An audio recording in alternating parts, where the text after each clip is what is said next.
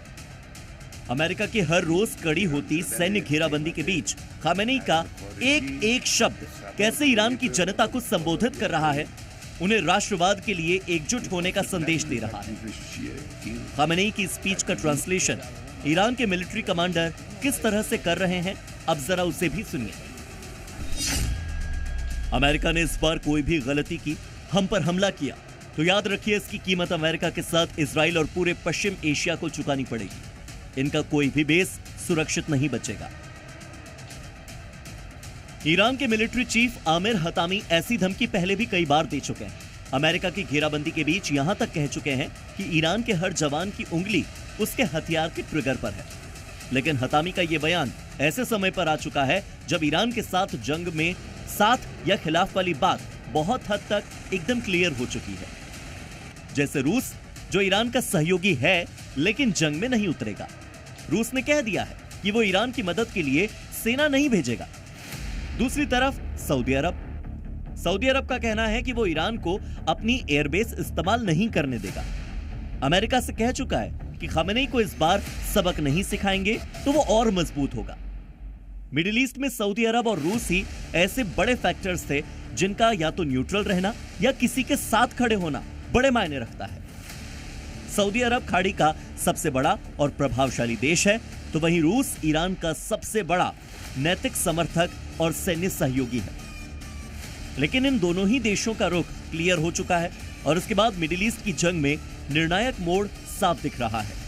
अब अमेरिका अगर ईरान पर हमले का फैसला लेता है तो उसकी राह में कोई रुकावट नहीं बची है, तो दूसरी तरफ ईरान उन समझौतों को आसानी से तोड़ सकता है जिसमें उन खाड़ी देशों पर हमले की मनाही थी जो जंग में न्यूट्रल है।